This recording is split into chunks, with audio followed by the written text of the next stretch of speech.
কেন সাকিব ভাই আমাকে ডাকতেছে না? কারণ শাকিব খান এখন পুরো পৃথিবীতে নাম্বার 1, এটা তো সবাই জানছে। প্রাণের সুপারস্টার, কিন্তু আমরা আরও এগিয়ে গেছি।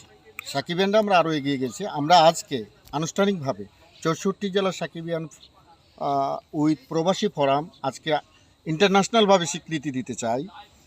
আমাদের বিভিন্ন প্রবাস কান্ট্রিগুলোতে যে সাকিবিয়ানগুলো রয়েছে তারা আমাদের সঙ্গে আজকে একমত হয়েছেন এবং ভার্চুয়ালভাবে ওনারা সংযুক্ত হবেন।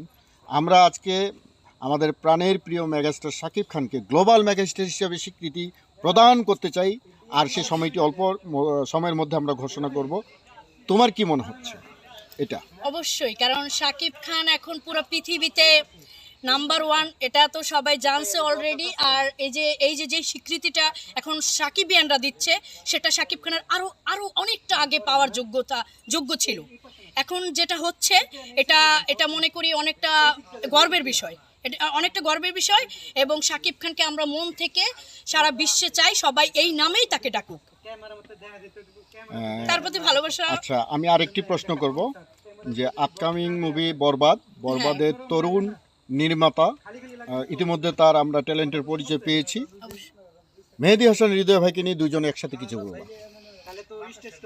মেহেদী হাসান মিরাজ ভাইকে, হৃদয় ভাইকে নিয়ে যেটা বলবো সেটা হচ্ছে বাংলা ফিল্ম ইন্ডাস্ট্রিতে এত হাই বাজেটের মুভি এখনো করে দেখাতে পারেননি। উনি নিজেও বলেছেন যে মাসালাদার মুভি এবং কি অ্যাকশন, সবসময় থেকে অ্যাকশন বেশি হবে এই মুভিতে।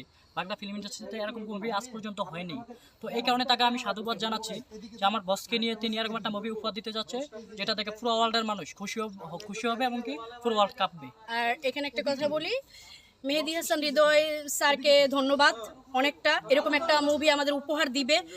আমি সব থেকে বেশি ফিদা হয়ে গেছি ভাইয়া শাকিব খানের লুক দেখা। আর ছবিটা এমন একটা ছবি হবে, সত্যি সত্যি সত্যি সত্যি আমি 100% করে বলতে পারি সারা বিশ্বে একটা প্রলয় ঘটাবে। একদম একদম তুফান তো অলরেডি সারা বিশ্বে তুফান ছড়াই দিছে, সামনে প্রলয় ঘটাবে। এমনকি তার লুক, তারপর যে ছবি আমরা উপহার পেতে যাচ্ছি সামনে, এই ছবি দেখে সবাই আফসোস করবে। ওই যে কিছু কিছু মানুষ আছে চারদিকে, সবাই আফসোস করা ছাড়া কিচ্ছু করার থাকবে না। তারা তখন ভাববে কেন আমি সাকিবিয়ান হলাম না, কেন শাকিব খানকে ভালোবাসলাম না, কেন শাকিব খান আমার না। ঠিক আছে, এটা ভেবে না তখন তারাও না দৌড়ায় আমাদের কাছে ছুটে আসবে, শাকিব খানের কাছে ছুটে আসবে, শাকিব খানকে ভালোবাসতে চাইবে। এই আচ্ছা, আরেকটু কথা আমি বলতে চাই। সাকিবিয়ানদের উদ্দেশ্যে কিছু কথা বলতে চাচ্ছি। সেটা হচ্ছে, দেখুন সেদিন কান্না করছি আমি, হয়তো অনেকে দেখছেন অনেকে দেখেননি। যারাই দেখছেন সাকিব খানের ফ্যান্স যারা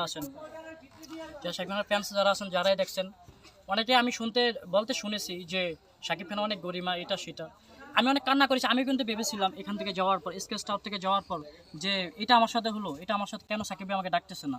তো এটা আমি ছোট্ট একজন মানুষ, আমার ভাবনা আসছে সাকিব খান হচ্ছে এটা মাথায় আসার চিন্তাও কিন্তু প্রশ্নে আসে না, এটা আসর।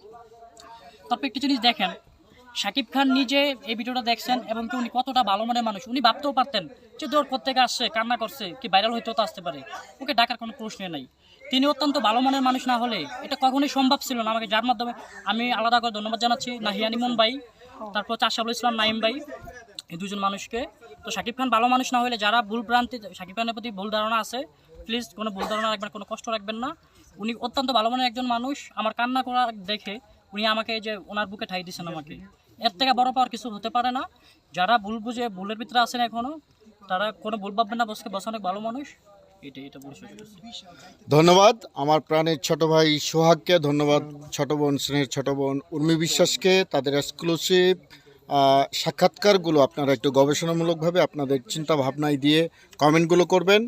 আগামী দিন আসছে আমাদের অনেক বড় ধামাকা, আপনারা একের পর এক জানতে পারবেন। সাকিবিয়ানরা এখন শুধু ক্যামেরায় বন্দি না, ফ্রেমে বন্দি না, রাজপথে বন্দি না, চলচ্চিত্রে বন্দি না। সাকিবিয়ানরা উড়ে বেড়াবে বিশ্ব জুড়ে। তারাই তৈরি করবে ইতিহাস, তারাই তৈরি করবে রেকর্ড, তারাই শোনাবে মুক্তির গান।